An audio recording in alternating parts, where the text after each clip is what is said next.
Pour ce qui est du budget principal, ce budget marque la volonté de la candidate d'agglomération de continuer à bâtir un territoire dynamique et solidaire. Il prend en compte notamment le développement de ses missions, la suite des derniers transferts de compétences. Le budget primitif 2015 est ainsi équilibré à 276,2 millions d'euros contre 259,3 millions d'euros en 2014. Dans un premier temps, et vu aussi les volumes importants à traiter, les reversements liés aux attributions de compensation au FNJ et au FPIC, et afin de prendre, c'est important de traiter donc ces reversements, de prendre acte des transferts de compétences réalisés fin 2014, également dans l'attente des évaluations définitives d'attribution de compensation provisoire, inscrite au budget. Le montant de ces dernières a été calculé sur la base d'une première estimation des dépenses et recettes transférées. Les attributions provisoires sont ainsi prévues à 80,9 millions d'euros pour Courbevoie et 78,5 millions d'euros pour Souffleau. Le prélèvement du FNJ, lui, est maintenu à 61,3 millions d'euros pour l'ensemble du territoire. S'agissant de notre contribution au FPIC, eu égard au mécanisme de plafonnement et à la forte augmentation des participations communales souscrites, le montant budgété pour 2015 est de 2,9 millions d'euros. Outre l'évolution de ces dépenses, la CSD va devoir également faire face à la baisse des dotations de l'État. Mentionné tout à l'heure, moins 1 million d'euros, contre la baisse de la DGF, de la dotation de compensation et des autres compensations fiscales. Malgré cela, aucun cause de la fiscalité n'est sollicité et le programme d'action sera financé grâce aux efforts de gestion menés en amont. Présent du développement des missions d'agglomération sur le projet de rentrée en 2015, afin de continuer à développer le territoire, garantir son dynamisme et agir en faveur du cadre de vie. Donc les principales actions seront les suivantes.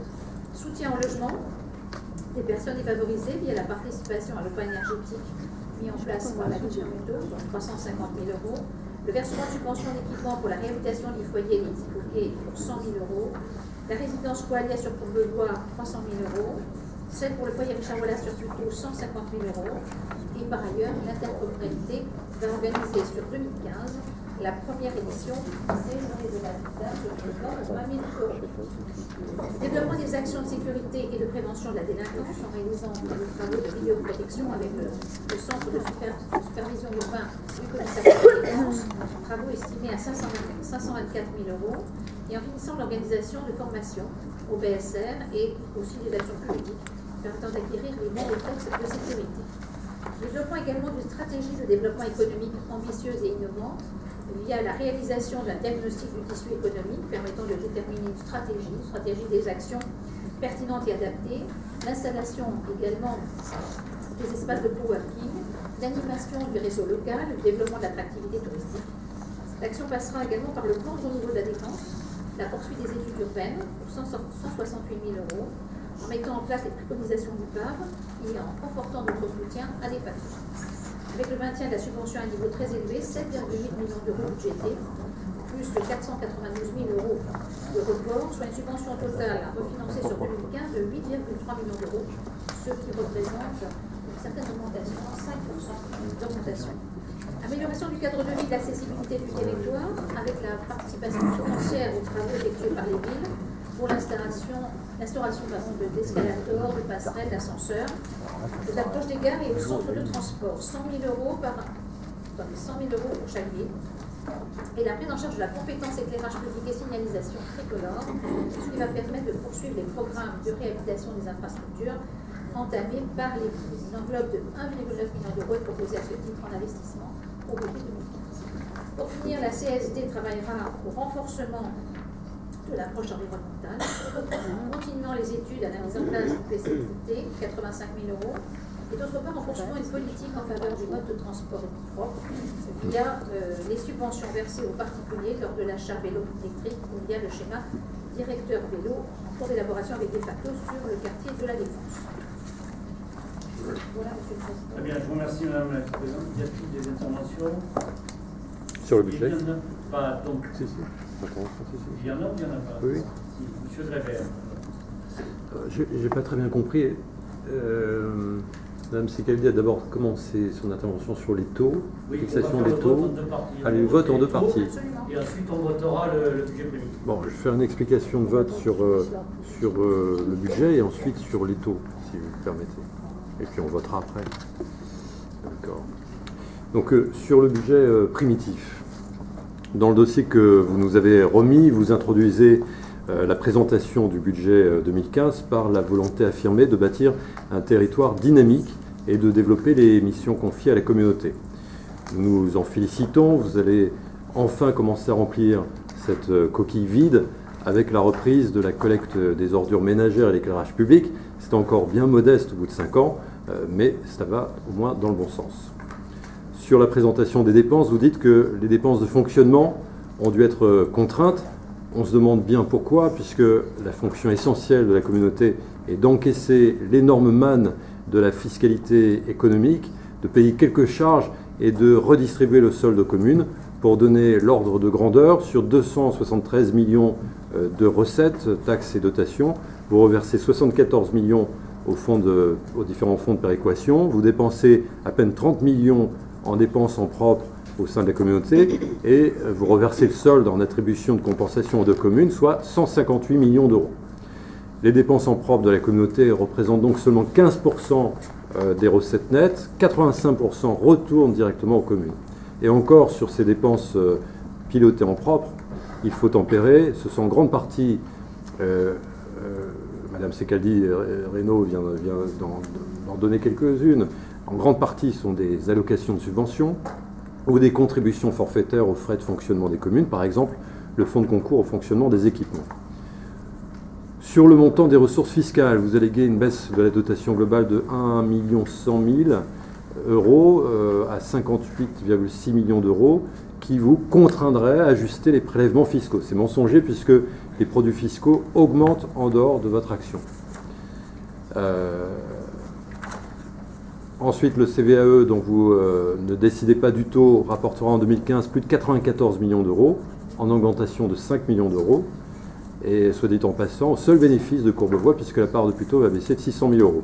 Vous devriez d'ailleurs vous féliciter de la vitalité de nos entreprises sur les territoires plutôt que de vous lamenter. Quant à la CFE, dont là vous décidez du taux, vous maintenez le prélèvement à 19,76%. Grâce à l'augmentation des bases, dont vous n'êtes pas responsable, la collecte rapportera 2 millions d'euros de plus à 66,5 millions d'euros. D'abord, ce chiffre est inexact, il sera de 57,8 millions, comme indiqué sur le site des collectivités locales. En parallèle à ces recettes en augmentation totale donc de 6 millions d'euros, les prélèvements fiscaux de leur côté baissent. La FPIC baisse de 3,7 millions d'euros et le FNGIR ne bouge pas. Au final, ce sont donc près de 10 millions d'euros de plus de ressources nettes que la communauté va enregistrer. Il serait donc difficile de se plaindre. Vos présentations budgétaires sont assez fallacieuses et très orientées, et plutôt que de nous asséner des discours contre le gouvernement ou contre une politique budgétaire d'ailleurs que toutes les majorités gouvernementales appliqueraient, donc que le gouvernement qui augmenterait considérablement les charges des collectivités, ce qui nous le voyons est inexact.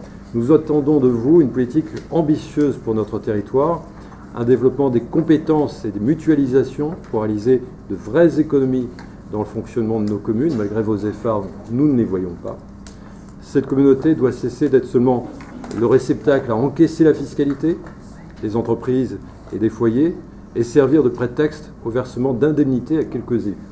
Je ne détaille pas sur le sujet, nous y sommes déjà attardés plusieurs fois.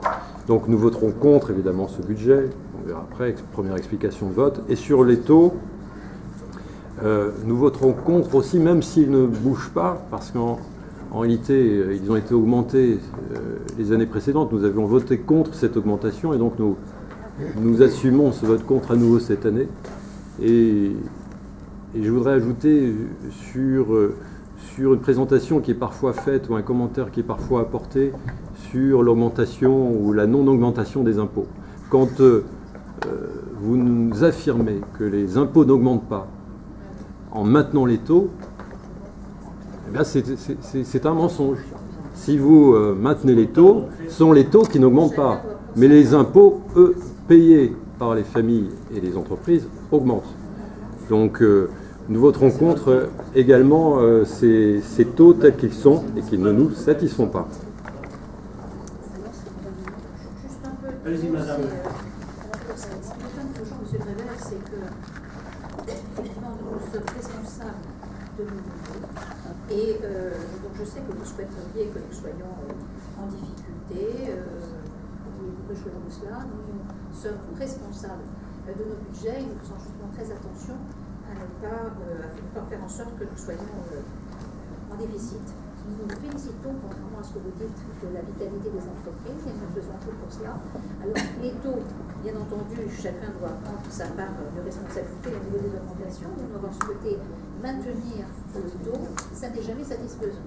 Demandez à vos amis du gouvernement de faire en sorte qu'ils n'augmentent pas les bases et auquel cas tout sera fait dans le meilleur des mondes. Voilà, pour qu'on fasse un pas, on a fait des propositions, on ira encore de l'avant pour la CSD. Vous avez pendant longtemps prêché en nous disant que c'était une coquille vide, cette coquille d'agglomération, mais aujourd'hui, vous pouvez quand même reconnaître que les choses avancent. Merci.